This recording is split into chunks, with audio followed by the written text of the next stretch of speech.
It's been a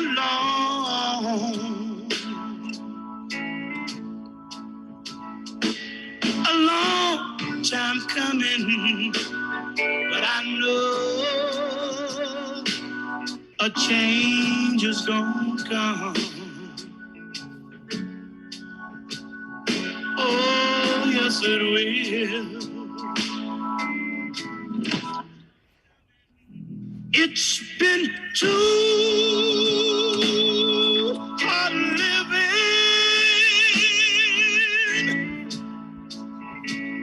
but I'm afraid to die, 'cause my mama never told me what goes on beyond the sky. It's been a long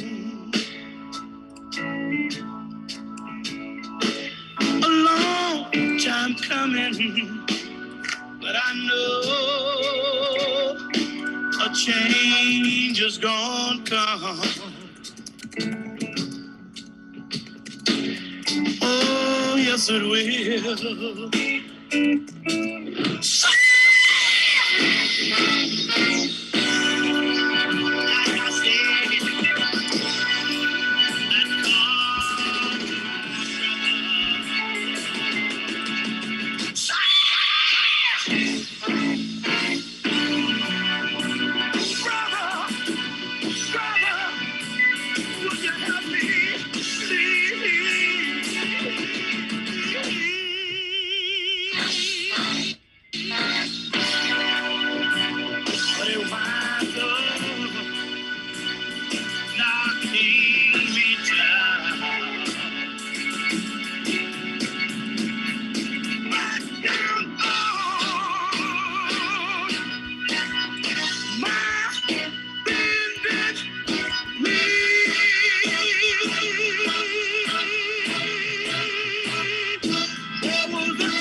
Good evening, everyone, and thank you so much for joining us for Communities Are Our Best Defense. I'm Molly Rose Kaufman, a member of the People's CDC and the director of the University of Orange, a free school in Orange, New Jersey, dedicated to education for equitable cities. The People's CDC is a coalition of public health practitioners, scientists, healthcare workers, educators, advocates, and people from all walks of life.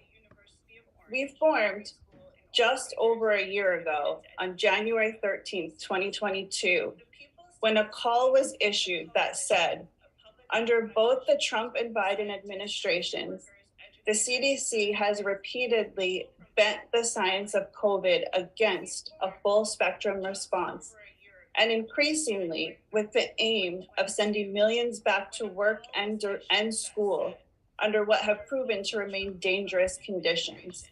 That kind of anti-public health approach is unacceptable. What does a people's response to such a dereliction of public health duty look like?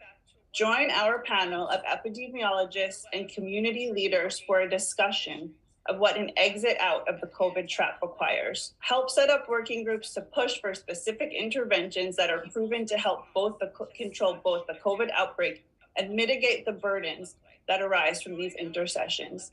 Despair alone is not an option. We need to act. Over the past year, our teams have done remarkable work, starting with the belief that sharing accurate, accessible information is an essential form of mutual aid.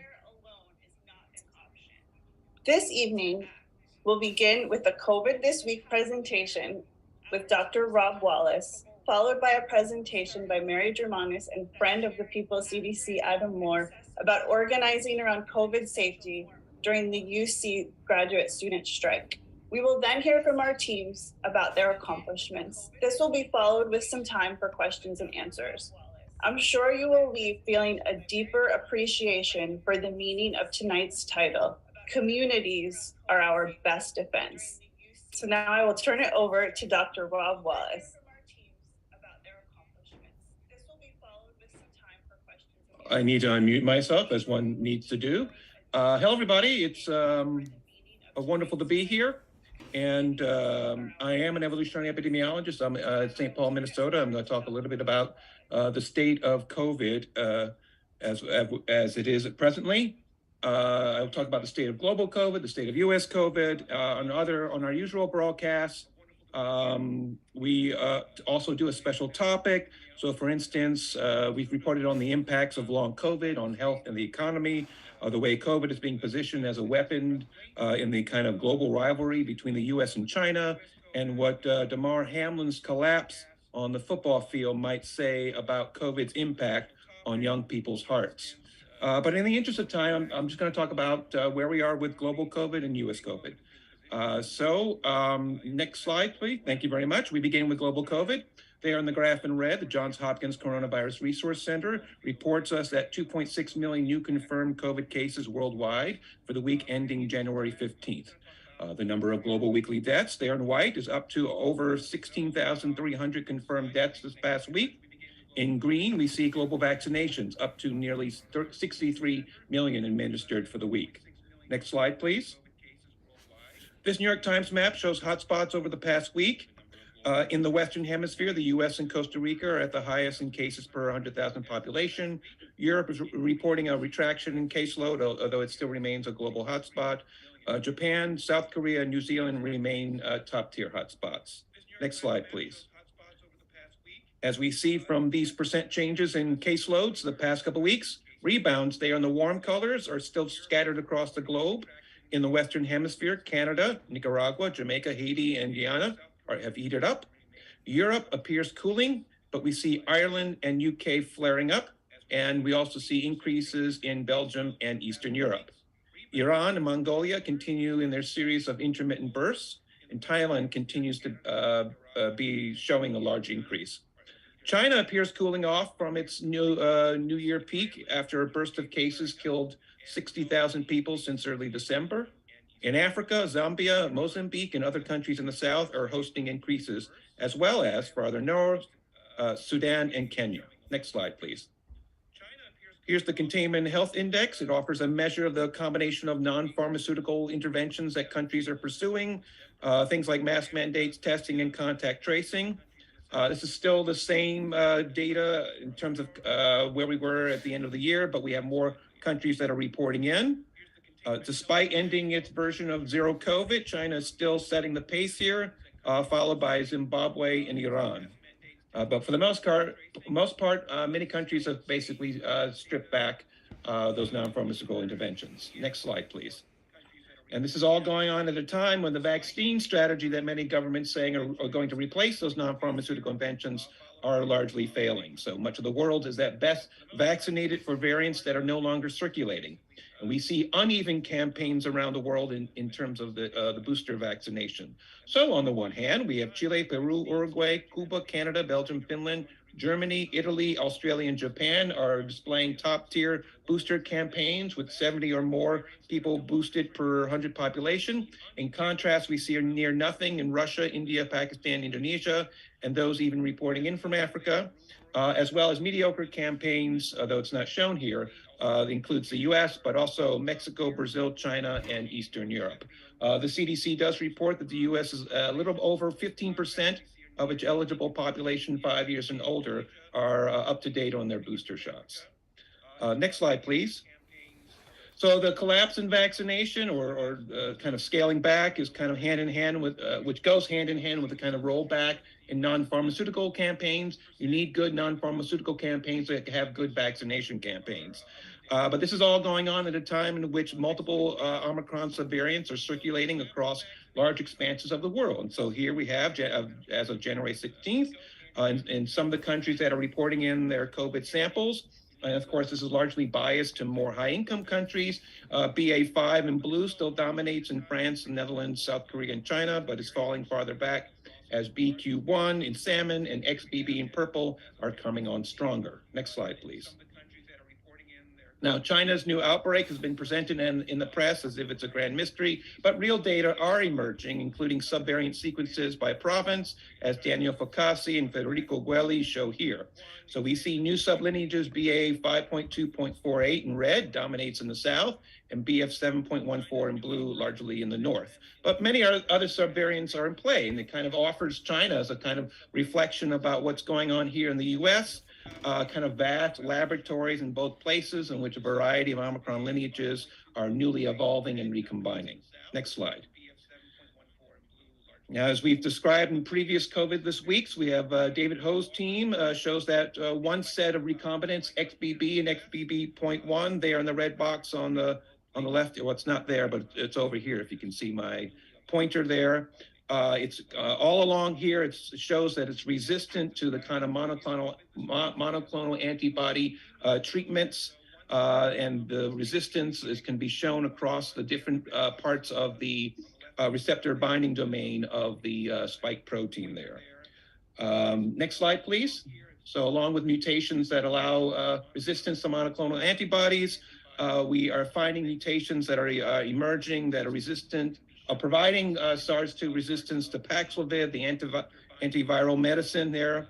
And this is showing up in various sequences that are showing up in various sequence databases, but also as well as in patient cell cultures. So, letting COVID rip also allows COVID to rip back through all the tools that the Biden administration and other administrations around the world have repeatedly referred to as the end of the pandemic.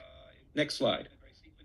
Turning to the U.S., we see from the Walgreens COVID-19 index that as of January 16th, national test positivity is still over a third positive for both rapid tests and PCR, but we also see a decline over the past week. Next slide, please. This New York Times map shows COVID cases per 100,000 population. Spatially, the national caseload looks rolled back from mid-December. We see caseloads seemingly peeled back from that kind of northwest corner all the way through the upper Midwest and down to the Southwest. But in the South, we have from Texas all the way through Virginia, remains very much hit, particularly West Texas, Southern Oklahoma, Mississippi, Alabama, West Tennessee, Kentucky, now again, the Carolinas, and much of West Virginia and Virginia. Florida is showing itself newly hit, and the tri-state region around New York City remains an epicenter. And now we have Puerto Rico and Alaska are also hosting outbreaks. Next slide, please. There are other modes of tracking how COVID-19 is doing, and we need to look at them as kind of the reporting starts to decline from state to state. So we have COVID-19, however, this is going to be patchy for these other ways. So we're looking at SARS-2 detected in the wastewater that goes through our sewage plants.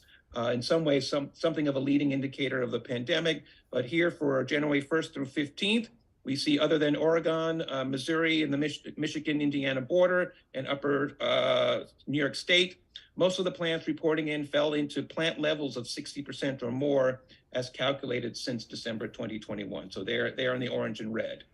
Next slide, please.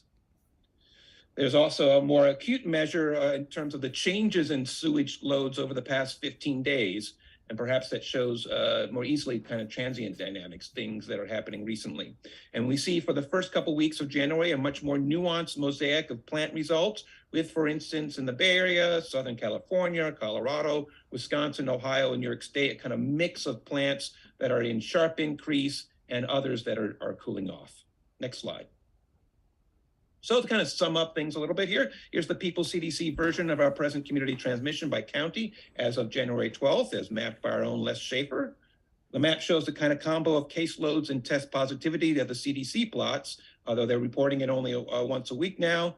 But unlike the CDC, the People's CDC differentiates the high level of danger counties are subjected to beyond 10% COVID positivity into high, very high, and extremely high exposure. And down at the bottom there, there we go, down at the bottom there, We also have the People CDC differentiates exposure by both the percent of counties and by the percent populations. So overall, we see a contraction here in the US. We see the kind of peeling back we previously discussed from the Northwest eastwards into the Dakotas and southward to the Four Corners. Although that's filled in again since late December. We see some areas still very much epicenters, including West Texas, Oklahoma, West Tennessee, Alabama, the Carolinas, Virginia, and the New York City metropolitan region. Regardless of these geographical shifts, by population, the US remains in full bloom. We're at 84% plus of the American people in communities subjected to extremely high COVID exposure, with another 11% plus subjected to substantial exposure. Next slide, please. The outbreak also continues to evolve. So here we have the explosive emergence of XBB 1.5 that we've discussed at COVID this week, last week. BQ1 and BQ 1.1 are also still strongly represented. Next slide. Although that is also entirely dependent on place. So here's the 15-day trend of all the genetic sequences of detected sublineages in the US as of January 18th, including their geographic origins. So XBB there, 1.5 in blue, BQ1 in gray, and BQ 1.1 in red are competing with each other as far as the new sequences that are added to the database. And we have BQ 1.1 surge in the past week, maybe due in part to the kind of large data sets that are coming in from Texas and North Carolina, but still around New York City remains an epicenter. And now we have Puerto Rico and Alaska are also hosting outbreaks. Next slide, please. There are other modes of tracking how COVID-19 is doing, and we need to look at them as kind of the reporting starts to decline from state to state. So we have COVID-19, however, this is going to be patchy for these other ways. So we're looking at SARS-2 detected in the wastewater that goes through our sewage plants. In some ways, something of a leading indicator of the pandemic. But here for January 1st through 15th, we see, other than Oregon, Missouri, and the Michigan-Indiana border, and upper New York State, most of the plants reporting in fell into plant levels of 60% or more as calculated since December 2021. So they're in the orange and red. Next slide, please. There's also a more acute measure in terms of the changes in sewage loads over the past 15 days. And perhaps that shows more easily kind of transient dynamics, things that are happening recently. And we see for the first couple weeks of January a much more nuanced mosaic of plant results with, for instance, in the Bay Area, Southern California, Colorado, Wisconsin, Ohio, and New York State, a kind of mix of plants that are in sharp increase and others that are cooling off. Next slide. So to kind of sum up things a little bit here, here's the People CDC version of our present community transmission by county as of January 12th, as mapped by our own Les Schaefer. The map shows the kind of combo of caseloads and test positivity that the CDC plots, although they're reporting it only once a week now. But unlike the CDC, the People CDC differentiates the high level of danger counties are subjected to beyond 10% COVID positivity into high, very high, and extremely high exposure. And down at the bottom there, there we go, down at the bottom there, we also have the People CDC differentiates exposure by both the percent of counties and by the percent populations. So overall, we see a contraction here in the US. We see the kind of peeling back we previously discussed from the Northwest eastwards into the Dakotas and southward to the Four Corners. Although that's filled in again since late December. We see some areas still very much epicenters, including West Texas, Oklahoma, West Tennessee, Alabama, the Carolinas, Virginia, and the New York City metropolitan region. Regardless of these geographical shifts, by population, the U.S. remains in full bloom. We're at 84% plus of the American people in communities subjected to extremely high COVID exposure, with another 11% plus subjected to substantial exposure. Next slide, please. The outbreak also continues to evolve. So here we have the explosive emergence of XBB 1.5 that we've discussed at COVID this week, last week. BQ1 and BQ 1.1 are also still strongly represented. Next slide. Although that is also entirely dependent on place. So here's the 15-day trend of all the genetic sequences of detected sublineages in the US as of January 18th, including their geographic origins. So XBB there, 1.5 in blue, BQ1 in gray and BQ1.1 in red are competing with each other as far as the new sequences that are added to the database. And we have BQ.1, 1.1 surge in the past week, maybe due in part to the kind of large data sets that are coming in from Texas and North Carolina, but still around New York City remains an epicenter. And now we have Puerto Rico and Alaska are also hosting outbreaks. Next slide, please. There are other modes of tracking how COVID-19 is doing, and we need to look at them as kind of the reporting starts to decline from state to state. So we have COVID-19, however, this is going to be patchy for these other ways. So we're looking at SARS-2 detected in the wastewater. Masks in the classroom as a protected accommodation under the Americans with Disabilities Act, or the ADA, which led us to conclude that these mask bans are actually illegal. This is a reasonable accommodation that disabled people have the basic right to. So next slide, please. And so we wanted to get the word out about COVID safety on the strike. And so this started not necessarily through official union channels, but we created flyers about basic COVID safety and disability justice as a whole. And we started sharing them on the picket line, on social media, in group chats, email blasting people, just trying to get this information into people's hands, because this was taking place in the fall as a surge was beginning, particularly in California, in all of our UC cities. And so we were trying very hard just to get people the right information so that they could stay safe, because we didn't want workers getting sick and then weakening our movement because they are unable to participate in the strike itself.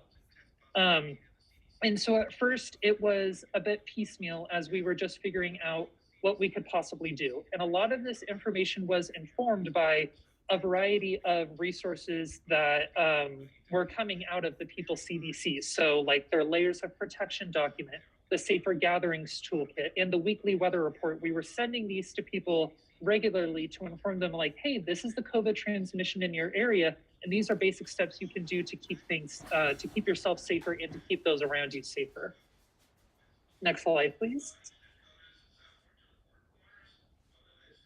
So as Adam said, we saw the problem at hand. We started to understand in consultation with sort of various advocates and also lawyers. I'll say one of the wonderful and very helpful people who disability justice and disability justice advocate and disability lawyer, Pantea Javidan, is also here in attendance, met with us and discussed kind of what we could do and really affirmed the fact that our instinct that mask bans were and are blanket masking bans are illegal. So, we wrote a letter. We wrote an open letter, which you'll see in a second. And the open letter was under the title Disability Rights Are Worker Rights. And we started to send that around even within just very small networks for signatures. And we started to understand in consultation with sort of various advocates and also lawyers. I'll say one of the wonderful and very helpful people who disability justice and disability justice advocate and disability lawyer, Pantea Javidan, is also here in attendance, met with us and discussed kind of what we could do and really COVID safety. And they told us no. And they gave us a bunch of reasons. And they said, actually, it's illegal to add a union, to add a new article to the slate of negotiations at this point in the game. And so basically we didn't take no for an answer. We went and we consulted with some labor lawyers, and those labor lawyers told us, actually, this is a political question. It is not a labor law question. If you have the power to force a new article on the agenda at this late stage, then you can do it. You can do anything that you want if you have the power. So, we said, okay, well, how do we get the power? And so we went to some of our mentors, and we said, all right, what do we do? And we sort of adopted. She recommended these adopting sort of these governing principles. First of all, understand that power concedes nothing. So, when we meet with the union people and they say, oh yeah, great, that's really important, but we can't do it. They have the power and they're not going to concede to our demands unless we actually build counterpower so that we can win. The second part of this principle that was really important is to be programmatic. So put forward a comprehensive platform of worker needs that includes safety, and that would form the basis for making a coalition with other people, which we then, move forward to find groups organizing around specific issues that intersected and overlapped with our own demands. And then to do what Adam said, to educate all of our fellow workers about the pandemic and the kind of ongoing dangers of it, which, as everyone here knows, have been sort of so systematically underplayed by the Biden administration and the CDC. And then to use all channels. So as much as possible, Twitter, in person, on the picket line, on the virtual picket line, in chat groups, et cetera, et cetera. Next slide, please. So as you see here, here's an excerpt from our open letter. We first wrote an open letter as a Google Doc, and then we reached out to Pest Magazine, who published it. It's up here as University of California Academic Workers Strike Organizers Demand Disability Rights. That got us a fair amount of visibility. We then had some journalists who, I should say that it's really important to note here that we didn't build this infrastructure on our own. There, as Adam mentioned, was already a very effective and active disability justice group, primarily at Davis, and another affiliated, an official union committee, and then a sort of outside committee called UC Access Now, who has been advocating for months and years around disability justice at the UCs. In particular, UC Access Now was instrumental in putting forth an article for our contract and negotiation called Access Needs. And one of their central demands, so basically access needs as opposed to reasonable accommodations, which implies that the university is doing people a favor. Access needs is a sort of proactive way of saying, no, these are actually the working conditions that we need to be able to have equitable access to doing our jobs and to our educations. And they put forth this really amazing article, a central demand of which was to remove the requirement for medical documentation. Now, the ADA does not require medical documentations, but many workplaces like universities require workers to go through this burdensome process to provide medical documentation to meet their access needs. So they had done this wonderful article that was actually sort of gutted by the UAW affiliated bargain team. So they were sort of members in our strike, members of the bargaining team that were sort of more aligned with the UAW, and members that were more progressive. And so that article had been sort of progressively gutted, but in the process, they built this very strong base of disabled and other workers who supported disability justice, and we definitely built on that network. And so one thing that we did, as soon as we sort of, we had our Google Doc letter, we collected signatures on it. Then when the letter was in PEST, we sort of got many more signatures, is that we started to go into, we sort of would, first of all, invite people from that. It's kind of classic organizing, right? We'd invite people from that list, people who signed the letter, we'd invite them to come meet with us with the bargaining team. We would show up at bargaining sessions, at caucus, at union meetings, all of which were held online during the strike. And we would put the letter in the chat. We would text about our access needs. We would text about the need for COVID safety. We would text about sort of message in the chat about masking. And sort of through this process and through these existing networks, we started to build a kind of wider, like a wider net of people who had felt really alone. Because it's interesting, Adam began the story with talking about a sort of grievances that were filed around the reopening, unsafe reopening at Davis. But the same thing actually I learned happened at Berkeley, and was again in a similar way shut down by the union, and the people who had kind of spearheaded that were made to feel isolated and alone and like they didn't know what they were talking about. So a lot of this process was really, building back that power and really telling each other that we're not alone, that it's completely reasonable and actually just to want protections for each other, and that we can fight for this collectively. Next slide, please. So, like Mary was saying earlier, we were originally told that we cannot add a new article into these contract negotiations. And eventually, when we learned that that was not true, we reached out to bargaining team members and attempted to work with them to write up an entirely new article that included these COVID safety provisions and also kind of more general pandemic and public health preparedness provisions. And we were a bit stonewalled by a lot of union staff, and we were told a lot of things weren't legally viable, that our outside legal advisors and mentors confirmed that that was actually not the case. So we decided to go outside of official union channels, and we wrote our own article ourselves and worked with lawyers to figure out what is possible, what can we demand. And so here's an outline of that really ambitious article that we put together that was focused on having provisions specifically for evidence-based public health guidance. So not just politically based public health guidance like we're seeing right now. Having online work access without needing medical documentation. As Mary said, it's a really burdensome process. It takes months.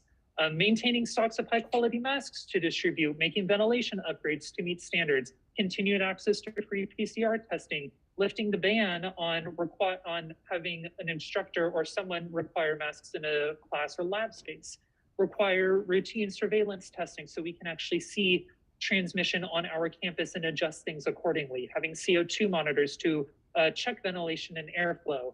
And also most importantly, or not most importantly, but very importantly, having workers included and having equal power when it comes to determining campus-wide policies, because a lot of these are just kind of unilaterally decided by chancellors and their private advisory committee, and then they're just imposed on the campus. No one else really gets to say. It's very undemocratic. So this was our original article. Unfortunately, it didn't make it into the final contracts that were ratified, but we were able to put this together with just ourselves. We did not need to rely on the union channels and go through their bureaucracy. And we've already had multiple other groups reach out to us and build on our original article for their own contracts to figure out what they are able to secure access to. Next slide, please. So as I was saying, we're a bit stonewalled by union staff. And so we stopped going through union channels and went to where the power really was, which is the rank and file. And so the ways we took action around COVID safety and disability justice during the strike, like Mary was saying, we showed up and we spoke out. We went to caucus meetings. We went to town halls. We held teach-ins. People were speaking over the loudspeakers at picket lines in regards to what's going on with COVID, how people can protect themselves, how the union should be stepping up to help protect these workers. And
not getting it through a kind of bureaucratic machine that was gonna gloss over the things that they conceded on, or say things that we could and couldn't do. Next slide, please. So as Adam says, next slide? No, sorry. Go ahead, Adam. No, this is you, you're up. Okay. I was on the wrong slide. Sorry, guys. So right, as Adam says, by this point, we had a very active signal chat with about 80 people from across the state. When we say we were able to, we mean there were people who had been trying to do all of this work alone and who had been doing COVID and other and disability justice advocacy in kind of smaller groups, or actually almost completely alone, who had felt completely again, isolated, we looped in and we were kind of sharing resources and telling each other what we were doing. And of course, at the same time, there were lots of other groups organizing around different demands. So for example, if you're familiar with the strike, you know that one of the main demands that we had was a cost of living adjustment because of the incredibly high cost of living in the kind of cities that these UC campuses are located, called COLA. And we had a 54K wage floor demand. But there were also kind of small, I wouldn't say smaller, actually, there were also additional articles organized by specific groups, like, for example, parent workers had put together, had been advocating for, I'm also a parent, as you can probably hear, had been advocating for childcare subsidies and dependent coverage. International workers were advocating for a fee remission so that they are not charged additional fees if they don't graduate within a sort of certain set, completely absurd small number of years. There was also a community safety article that was written primarily with regards to defunding the university police and to kind of keeping students who are typically targeted, Black, Indigenous, disabled, and other students who are targeted by the police, by police violence, safer on campus. And these different groups were all kind of coordinating across different chats. And we would sort of, yet again, we were all very active in those. We would show up again at meetings and advocate for those demands also, because in fact, those demands are our demands, much as we started to learn that our demands are also other people's demands. For example, access, online access is something that student parents really need for meetings that happen, for example, at 5, 6 p.m. when we're at home and we have dinner time and we'd like to also attend union meetings, for example, being able to have a Zoom, a proactively online access to those union events is actually incredibly important. And so we all started to understand that our needs and our demands are intersectional. Again, we created press releases. We sort of did our own work. We created press releases, and as these other groups were also creating stuff, they started incorporating our demands into theirs. So they would reach out to us and they'd say, we made a slide for Instagram about access needs. Like, could you please fact check it? And then people from our group would fact check their slides, and then they would post it. We organized a coalitional town hall where some 500 people attended. We co-organized that with one of the members of the kind of progressive members of the bargaining team, where each different person or kind of group who had worked on one of those specific articles was able to testify about why those articles were so important to them and to sort of other workers like them, so that we could understand yet again how much our demands overlapped.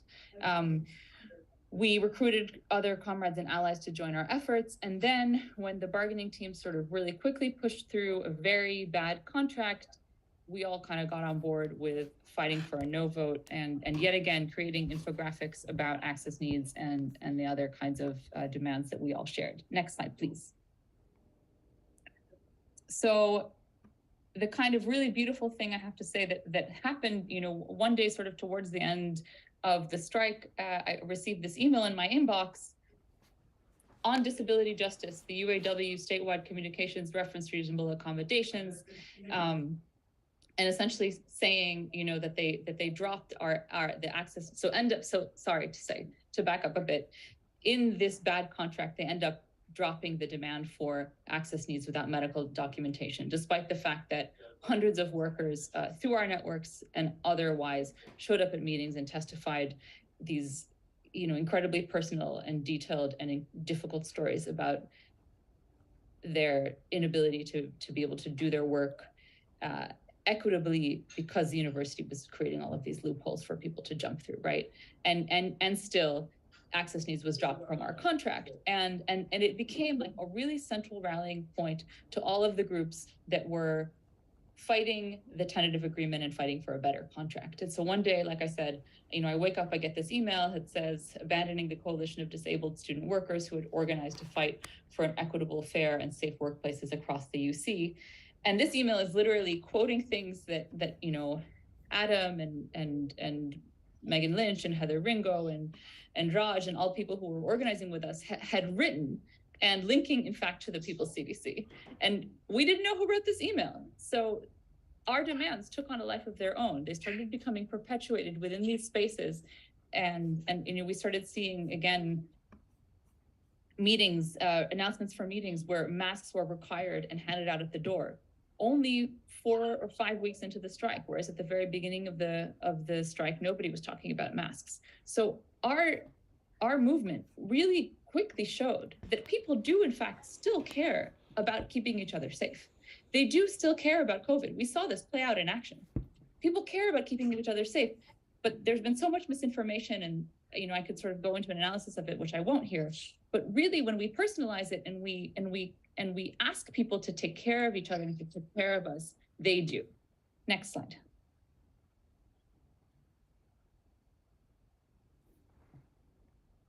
So then, in addition to rank and file sending out these communications quoting us, we finally started to get actual official union communications requiring masks at certain meetings and taking up these precautions, again, to show that when we are persistent and when we fight this uphill battle, we can win and we can make progress. Next slide, please.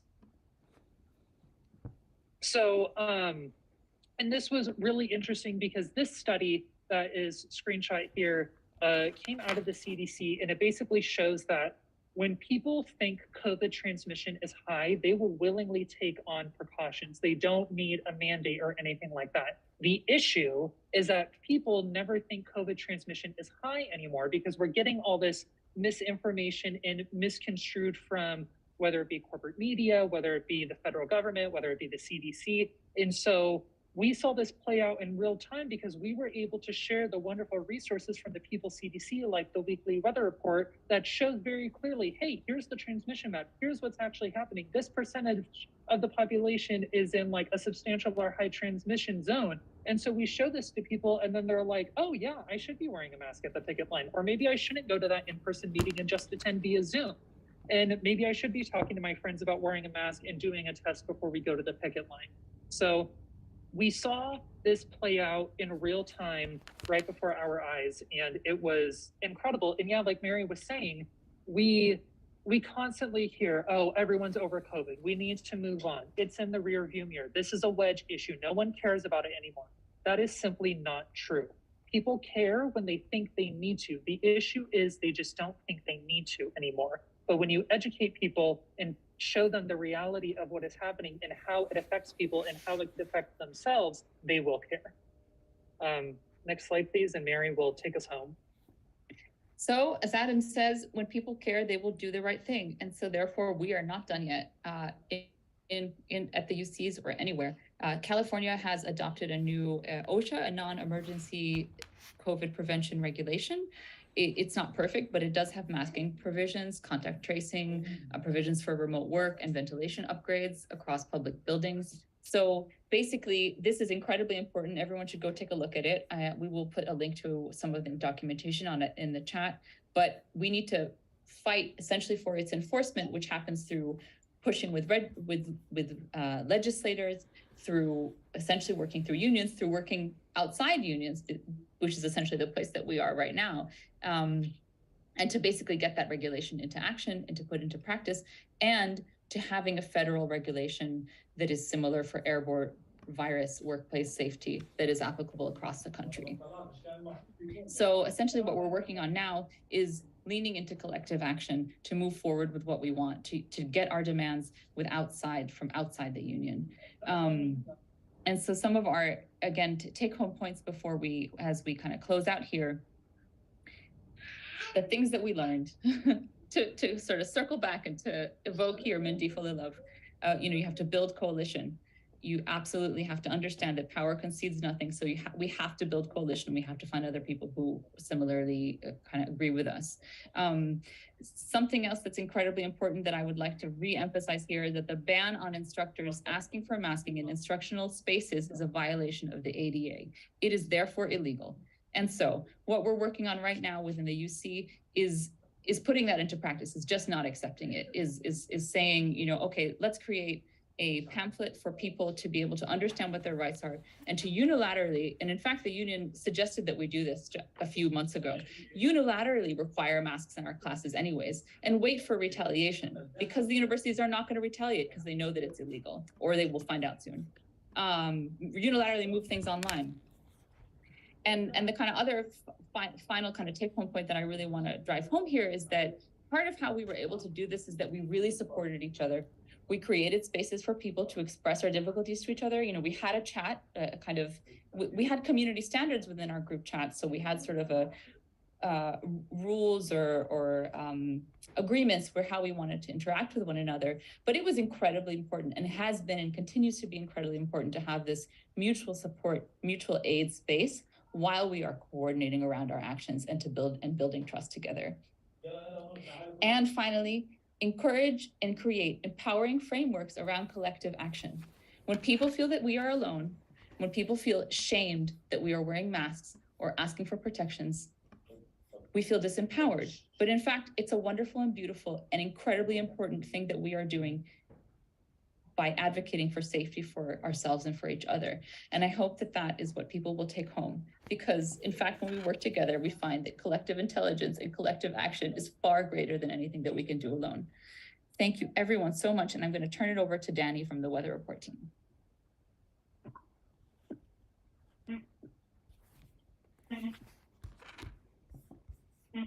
Hi, good evening. My name is Danny. I'm a biostatistician, whoever can hear and see me. I began working with the People's CDC several months ago. And I just briefly wanted to go over the weather report that we publish weekly, what it is, how we create it, and other projects that our weather report team is involved in. Next slide, please. So each week, our team creates the weather report, which, if you're unfamiliar, is an overview of COVID transmission, variant trends, wastewater monitoring, hospitalizations, deaths in the past week. The purpose is to provide the most important information on ongoing trends in an accessible format. We collect our data primarily through CDC COVID data tracker, and while the data is not perfect and often underreports for a multitude of reasons, we are able to offer analysis and commentary on trends week to week. Next slide, please. Along with weekly updates on COVID transmission, the weather report also highlights recent publications from peer-reviewed journals, critical analysis on state, local, and federal policy, commentary on relevant news, and we also highlight advocacy and ongoing struggles related to the COVID pandemic. These additional updates are gathered by all members, usually at the discretion of the writers on a given week and fact checkers. The weather report group will often share new research throughout the week that we would like to highlight, and we also engage in discussions surrounding how given policy may or may not impact the ongoing efforts to protect and promote public health. We publish our weather report on the People's CDC website, as well as nearly all social media. The weather report team also creates ad hoc reports, guides, toolkits, one-pagers, FAQs, anything really. These projects are typically born out of sometimes mixed messaging or confusion on what the best practices are, difficulty finding, critical information. I personally worked on the what to do if you have COVID document, which was started when we were discussing isolation and, for several different things, like we may know what we're being told is how long should we isolate, but what are the best guidelines related to research? How long are you potentially infectious, or what does recovery look like for a COVID infection? It's required rigorous literature reviews on most recent publications.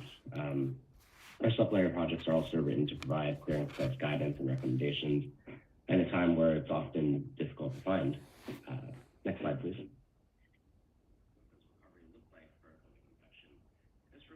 The weather report team meets bi-weekly on Wednesdays usually to discuss who is responsible for the tasks surrounding publication of the weather report for the following 2 weeks. Once the rules have been established, the writers can begin to gather data from CDC COVID tracker, typically on Thursday or Friday prior to publication. Around this time, the People's CDC quant team will send us an updated transmission map as well. Saturday and Sunday, the weather report is fact-checked and proofread by at least 2 individuals, and if something's flagged, maybe the larger weather report group will be asked to weigh in on various interpretations. Once everything's checked once and double-checked, the weather report is published on the People's CDC website. Our graphics team within the weather report will then get the weather report ready for publication on all social media platforms. The weather report team utilizes WhatsApp chats to coordinate throughout the week with each other, as well as discuss policy, research, or anything else related to is relevant information we want to publish within the weather report. Next slide, please. So our weekly roles typically include 1 or 2 authors who will interpret data we present in a way that is accessible to the general public, fact checkers who can evaluate scientific evidence as well as critically analyze policy, proofreaders, alt text writers who are helping create more accessible reports, graphic designers, videographers, artists for publication of our work. Our team members come from a variety of backgrounds, and there's always a lot to do with the weather report team. So if you're interested in joining us, please sign up at peoplecdc.org. Someone should reach out to you. I'm going to pass off now to Sam with the community team. Thanks. Thank you. I'm Sam Friedman. I've worked on AIDS and related issues for many years. Next slide. The community team is trying to produce and promote COVID safety. Now, we are not a huge group. We're going to be assisting both worker and community groups, and have been, with prevention and treatment organizations, and also with advice on how to organize through encouraging activism and stuff like that. We've done some strike support where we've been able to. I put as an answer to a question in the question and answer thing that if you have questions, for example, what resources are available to help you in a given area, or if you need a labor lawyer, or if you need help as a rank and filer or as a rank and file group dealing with a union that's not responsive, get in touch with us. We're in touch with people like Labor Notes and other groups that have been helping people like that for a while. And we're going to be working with Adam and Mary very much to get their ideas out to other people. We'll be writing documents on it, which we will get out. But one of the things you may or may not have noticed in what they presented, they had a lot of time and energy to do all that. Not just them, but the groups who were working with them. And when you're in a contract negotiation or a strike, you have that kind of time to be able to do that kind of collective action. So we will be working with people, for example, around the UPS negotiations and potential strike to try to do similar kinds of activities. And we'll help you. Hopefully some of you will get in touch in the sign-up stuff to help us, to sign up for the community team to do that. Next slide. We've already produced several documents. One of them was recent on supporting the railroad workers fighting for humane conditions and paid sick leave. Another was, we noticed that people in the community were getting very confused about boosters and variants and all that. So we wrote a very short document to help explain that. And it's on our website and available. And we also wrote a longer document about how do you actually fight for worker safety during COVID, which takes up some of the same kinds of issues that Adam and Mary were talking about, but puts it in the context of who can you reach out to, what resources are out on the web or elsewhere. So that's another place you can go for help. And now I guess it's next slide. Oh, okay, we have another slide I didn't know was there. Some of the projects we're working on is building an online repository of materials regarding COVID workplace safety. And we're working with Kosh and Labor Notes to do that. The second one is what I was talking about in part, how rank and file workers can contribute COVID and other safety content to contract negotiations and campaigns. and actually win them. And we're going to write up some case studies to make that more concrete. And we're also going to work on a document, go back a second, on when federal money goes away. It's federal support for various things like Paxlovid or tested or vaccination go away, and your area doesn't have them in some other way. We're going to help provide local resources for that, or help you locate resources, and develop materials on how worker and community groups can pressure local, state, and federal governments to fund what is needed. And we're going to be doing a lot of outreach to the extent we have people working with us. Next slide. And now off to Lara.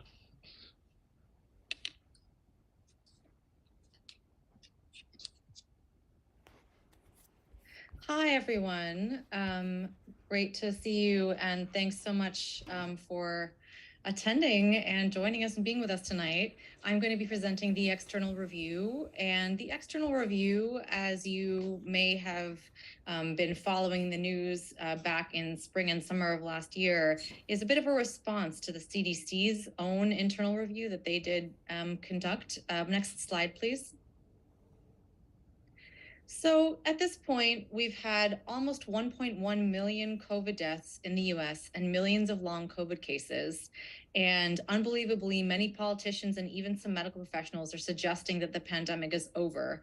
But just looking at these numbers, COVID has been in the top 10 causes of death for adults, and actually in the top 10 cause of deaths for children for the last 3 years.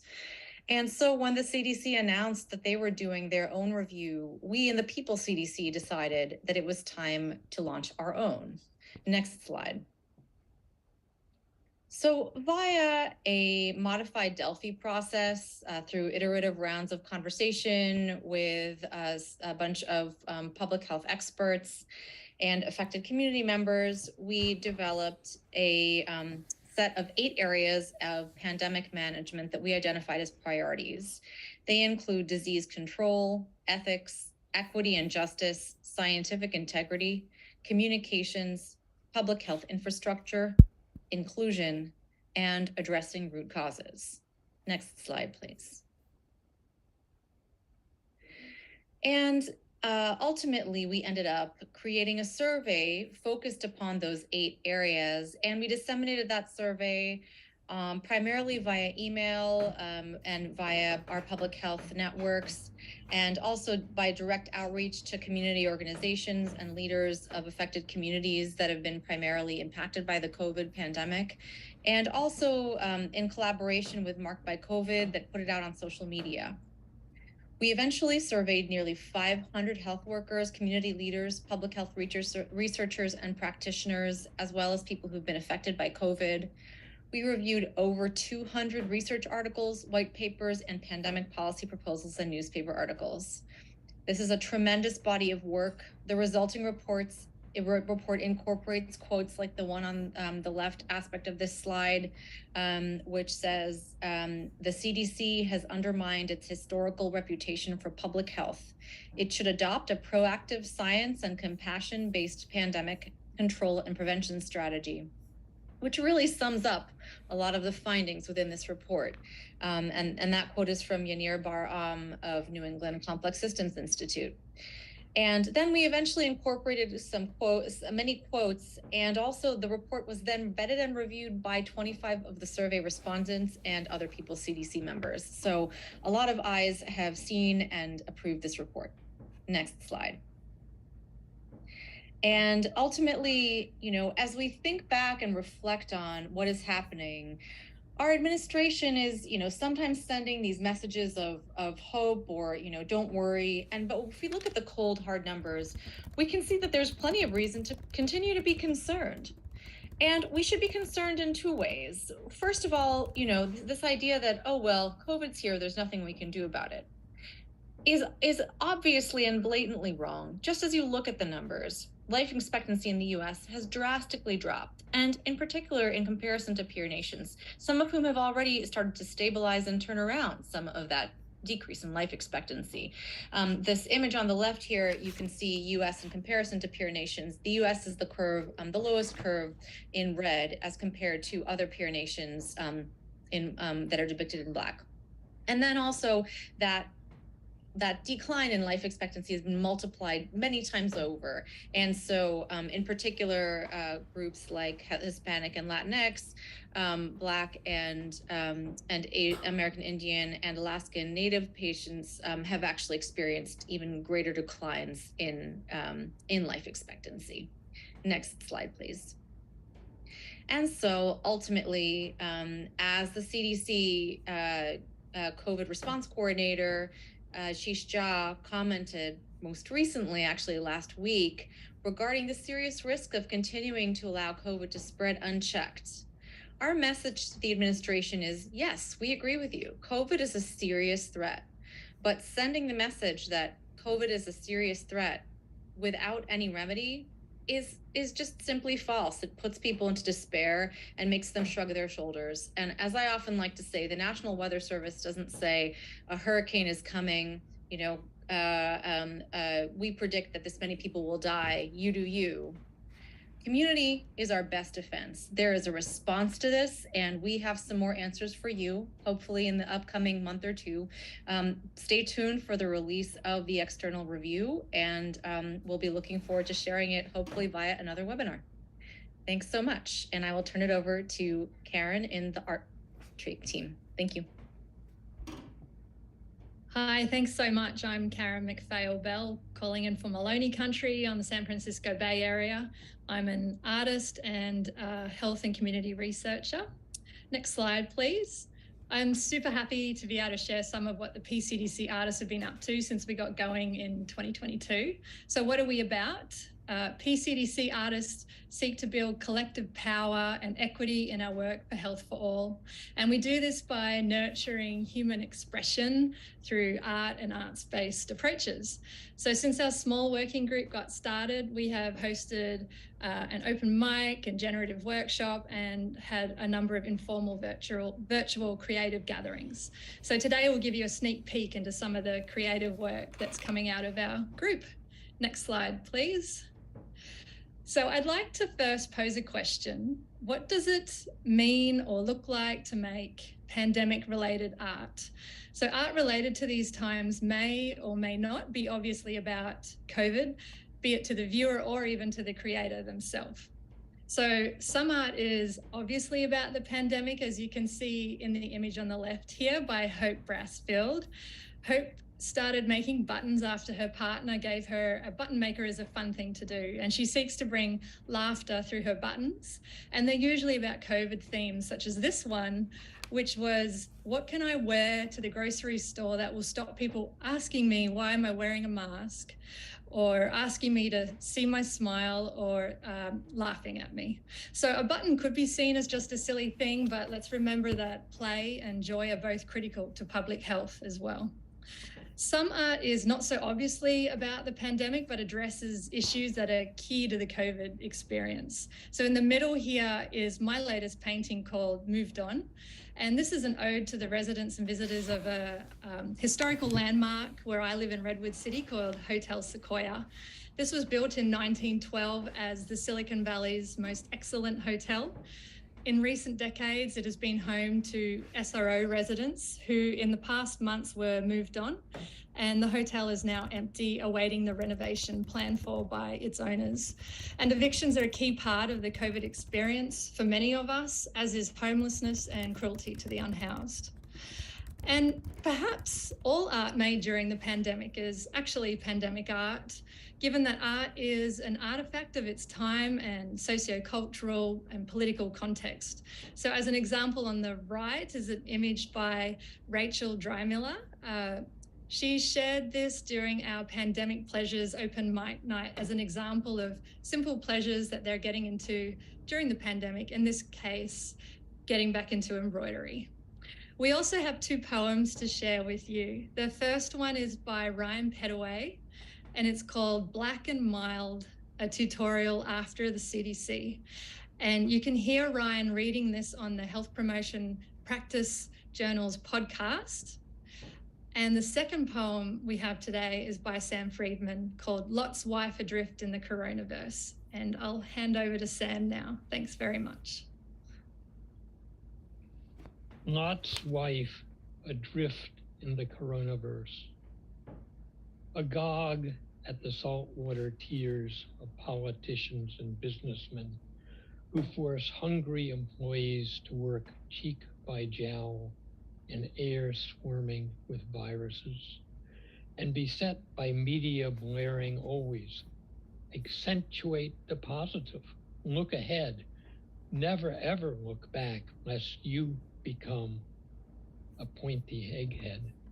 She watched the powerful abet the virus to be fruitful and multiply, even as the virus mutated beyond all control, until she herself looked back to learn what might have been, and seeing behind what lies ahead, dissolved herself in tears.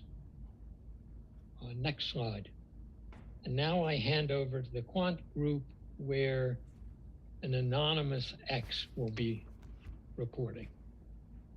Hello, I am X. Next slide, please. Thank you, Sam.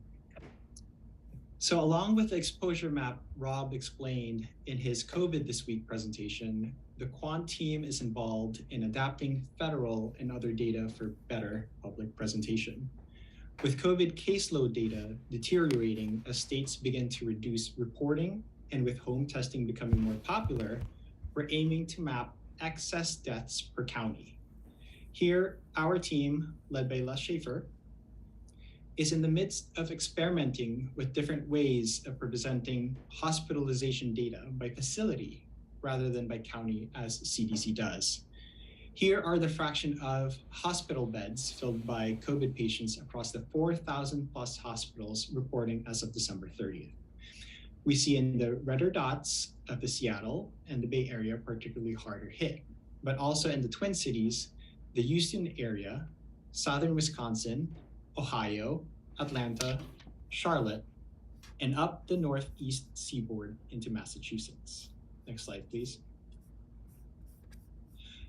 Besides mapping excess deaths, the quant team has worked on building Breathe Safe, an app to help people find safer venues. It quantifies risk of transmitting COVID. COVID, as we know, is transmitted by tiny aerosols that can linger in the air for hours. It uses behavioral information along with environmental information to assess risk. Besides helping people find safer venues, another goal is to arm indoor air quality advocates with data and analytics so they can ask for structural changes. So one may wonder, what is the ventilation rate, for example? That is good to know so you can ask for better. Next slide, please. So here on the left side, we have a map with different icons signifying different types of venues. Each icon is color-coded by risk, where red is very risky, while green is least risky. So for example, on the bottom, we see like two restaurants. One is yellow, one is red. And then on the right side, we have a list of room information of these venues, address along with the risk score from A to F. You can search for different venues using the filter. It says search for events in the top. You can use the geolocation button to sort the venues by distance to the user. You can show what would happen to an individual's risk when doing one-way masking versus when universal masking is taking place with surgical masks, N95s, or elastomeric masks. For example, everything goes green on the map when universal masking with N95s are taking place. If we had mask requirements and everyone adhered to said mask requirements, places would be much safer for immunocompromised and disabled people. Next slide, please. So here's an example of how to add information. And the left side asks for general information about the room. To measure ventilation, in the middle, one could use a CO2 monitor. So CO2 ambient is what's the CO2 reading outside. And then one can add CO2 readings indoors in that space that you're trying to measure. One can also add information about how many people are in there, what people are doing, as that could affect risk. Speaking increases the amount of aerosols produced relative to just breathing. And likewise for CO2 generation of people, if people are sitting, they're generating less CO2 than say if they're exercising. So knowing that information helps us calculate ventilation rate. Next slide, please. So what does that give us? So it gives us an analysis page. On the left side, we focus on the interventions where we have masking interventions, no mask in this case. And then, for example, for portable air cleaners, what happens if we add a portable air cleaner, for example, a Corsi Rosenthal box? And here in the duration, what if you stayed there for 8 hours? What is your risk? And so here in the middle, we show what the average new infections are. So this is saying in 8 hours, there would be about 1.6 average new infections. So about 2 people on average would be infected. And one could experiment on the left side to see what types of interventions would make it so that the average new infections is under 1. And if we're able to do that in all the places, then we can stop the transmission of COVID. And then, more statistics on the right side, like what the CO2 concentration over time would be if you had, this type of ventilation rate, for example, 14 cubic feet per minute, et cetera, et cetera. So next slide. So goals in the future for Breathe Safe. So one thing is we want to specify whether or not a venue meets IAQ standards. And we're interested in lending and distributing CO2 monitors to increase data so that this becomes more usable to a bunch of people. So if you're interested in contributing data to Breathe Safe, please email at info@breathesafe.xyz. And finally, if you have some mathematical statistical modeling skills, if you like to visualize data, you have some software engineering or data cleaning skills, or you like to think about numbers, please join the quant team. And with that, I will give us to Chloe and Danny to talk about the pressure group.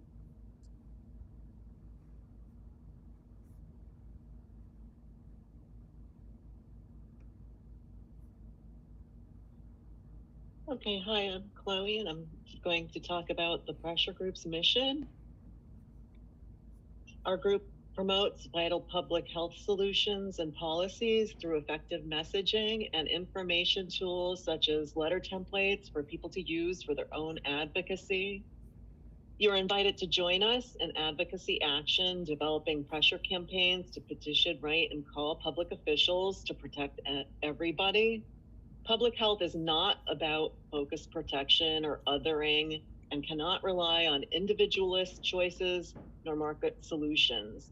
Public health entails solidarity with all of society. We are all stakeholders. The pandemic's risks and consequences are unpredictable and they affect us all. This requires pressure for action. Next slide, please. This is an example of the Action Network form, which is a tool we are using for some of our letter campaigns and petitions. This petition is to the White House and the Biden administration and the officials involved with the response to put pressure for a requirement for masking in all healthcare settings. We have almost 4,000 signatures now. Next slide, and Danny is next. Hi, so primary prevention is crucial. Our main aim is highlight the urgency of multi-layered action to prevent transmission.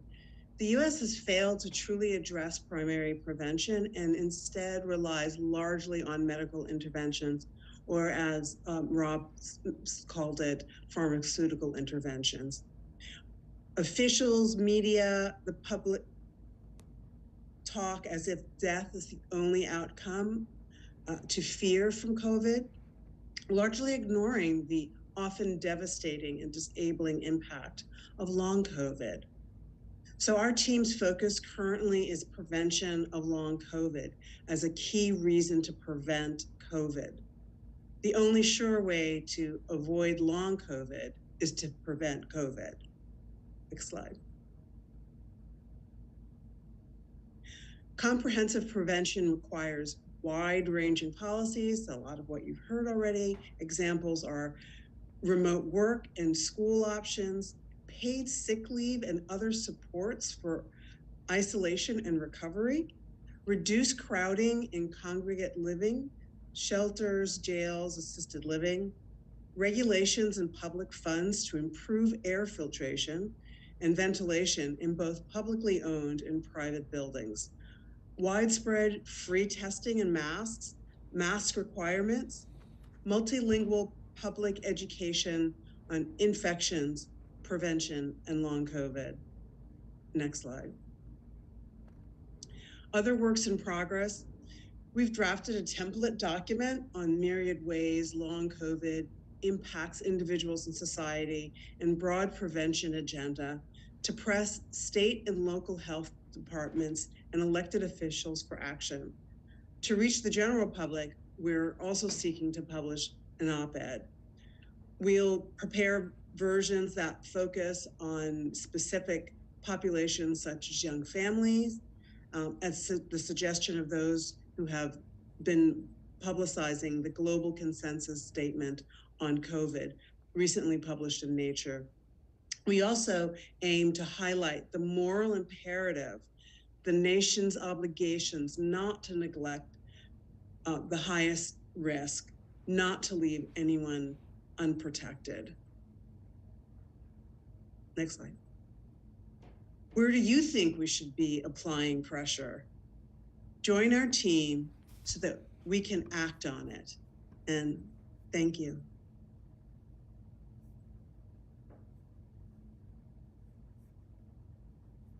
Cool. Thank you so much, Danny and Chloe, for that, and all the panelists so far. So if you've watched the webinar to this point, you might be thinking, how can I get involved with the People's CDC? So first things first, follow us on social medias. Twitter, Instagram, YouTube. I know Mastodon, we're working on getting that up and running. Give us a follow, like, share our information.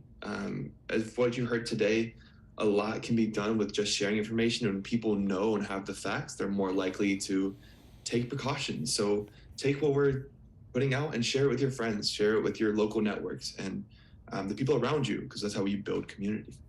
Also follow us on Substack. Substack, we release the weather report every week straight to your email. Also, any of the pressure group petitions that come out or anything from the community group, you can find those all straight to your email. Another way, you can scan the QR code that's on the screen currently, and that'll put you to a form you can fill out.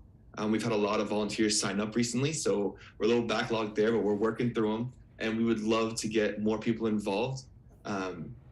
Like you heard Mary and Adam and everyone else speak about, this is about community building, and we are building this community, and we would love your help. And finally, I can't believe I didn't put it on the screen, but go to our website, peoplecdc.org. You will find all the resources that you will need. Everything will be put up there. You can go there for the most recent information. And like I said, share that far and wide with as many people as you can, because the more people that know about this, the more people that are still taking the pandemic seriously, the more people we can keep safe and the more communities that we can keep safe. And yeah, with that, I'll pass it back to facilitator Molly. I think we have about 10 minutes so we can answer some of the questions we weren't able to get to in the chat. Thank you, Firas. And thank you so much to all of the presenters this evening. As someone who's a member of the People's CDC, I'm aware of the work that's going on, but seeing the breadth of what's been accomplished in this year has really been extraordinary for me this evening. So thank you all for sharing that with us. And it's just such a profound reminder of that people can come together who have never worked together before and learn how to work together and start to be effective. So thank you all for sharing that. There's a lot of questions that have come up in the chat, but I have observed that our team has been steadily answering them, especially some of the more specific questions. So please keep putting your questions in the chat. If you feel you have one in general or you want to direct someone, we have a few minutes. But before we got to that, I wanted to ask a question of the panelists and our People's CDC members and friends, and see who wanted to answer this, but I'm going to start with Lara, if you don't mind being put on the spot. But the question is just, we've had this People CDC for a year. We're a year in. It's basically our 1-year birthday. And if you would be willing to share what's a key thing that you've learned from this experience and what you see for the year ahead. I don't know. I can't see you. I can only see myself on the spotlight and the slide. So I'm not sure. Also, if anyone else is excited to answer that question, please feel free to come off of mute, any of the panelists.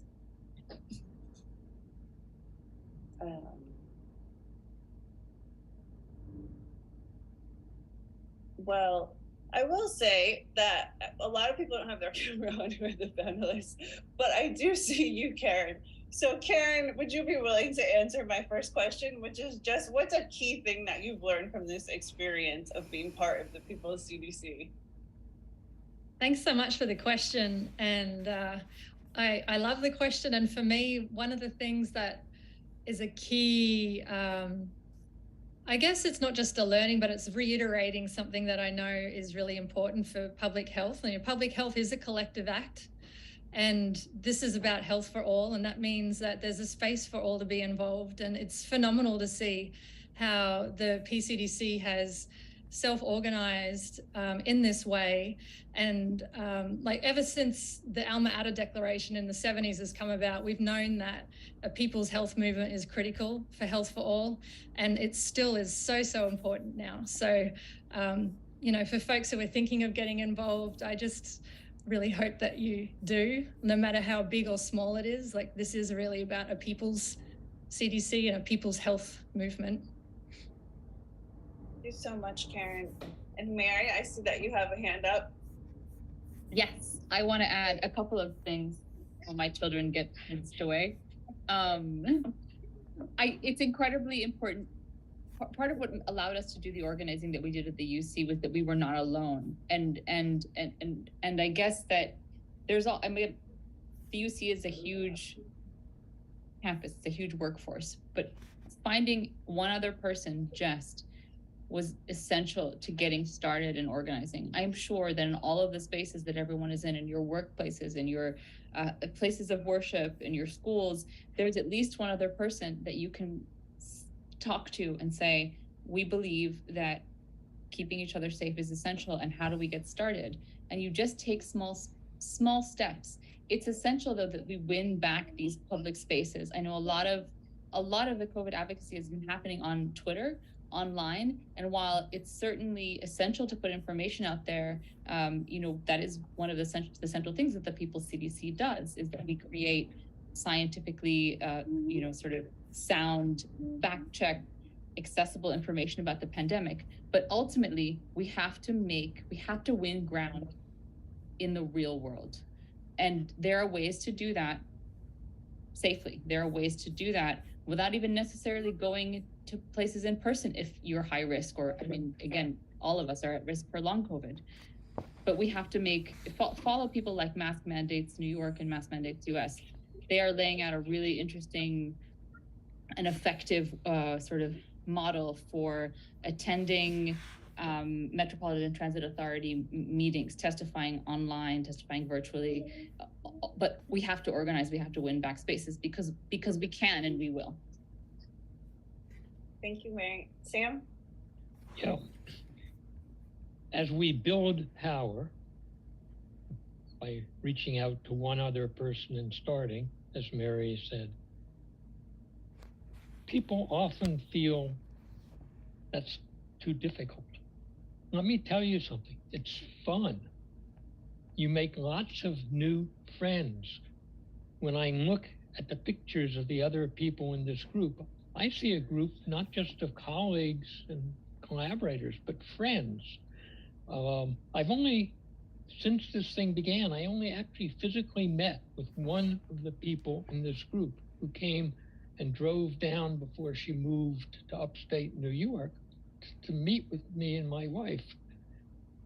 But, you know, I'm friends with everybody here.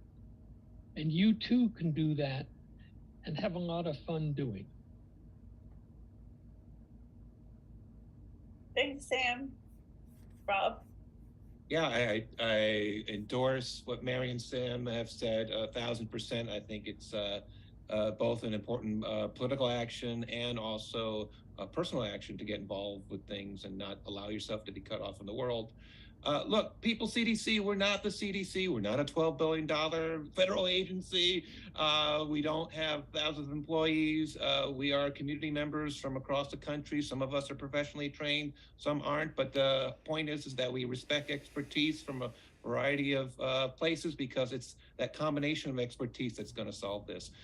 So our job is to put pressure on the CDC to do the right thing. So we have our pressure groups, we have our op-eds, we have our external reports, but we're also trying to display an example about how the CDC should be operating, right? So we have our weather report every week. We have our COVID this week. We're trying to show that you need to communicate with the American people about where we are with the outbreak, and that's not happening at all on a regular basis. They're all trying to pretend this thing is over. They are engaged in a magical thinking to pretend that COVID is just going to go away by itself. This is why every week I talk about all the new variants that are emerging, the ways in which they evolve out from underneath the so-called tools that are supposed to end the pandemic. So this is, unfortunately, we see ourselves continuing in operation at least another year, in part because of the other denialism that is in play, both at the federal level and at the state level and in other countries. So we very much appreciate your showing up today. We would very much appreciate your volunteering to help out with us. There's a lot of work to be done. Be patient with us if we can't get to you right away, but we very much operate on people power and we need the people to help us. So thank you so much for showing up today. We deeply appreciate your support and hopefully we'll talk to you soon. Danny. If there's any questions, I want to defer to let other people ask a question, but I can answer too still. Yeah, that would be wonderful, Danny. We would love to hear what's a key thing you've learned from this year. So, I mean, I think what's to learn is really, it's not so much what's to learn as what we've gained. The fact that, that the policies have done so much to isolate us and to, gaslight us and make us think that somehow, everything's over, everything's fine. And the peer pressure for people to just go on about things the way they are, like nothing, go back to the way things were, which has been really dangerous. It's creating more opportunity for more variants to keep shaping and figuring out other ways to get to us. And just being able to have a group that you can be like, okay, I'm not crazy. And to continually look at how to get more information so that you can be on top of it and hopefully try to move your public health departments and to act responsibly. That's really what I've experienced. It's not what I've learned. Thank you so much, Danny. So in closing, I want to say thank you so much to all of our panelists. Thank you so much to all of you for joining us this evening for this webinar, Communities Are Our Best Defense. We're a year in, I think, as a People's CDC and as a group of people learning how to work together. We've learned a lot this past year about how to research and put out information and make it accessible and share it through various channels. And we've talked a lot about how this coming year is really about how we're making sure that we're organizing with this information and really looking to take Mary and Adam's lessons to heart and activate them in all of our communities. And that's really where all of you come in. Please share our resources. Please talk to those other people. Please let us know how we can support you in your organizing work so that we can all work together. Really, to Mary's point, it's about collective action and our collective intelligence and how much we are able to do if we put all of those things together. So thank you so much for being here tonight. And thanks to all of you and to all of our People CDC members who are in the audience.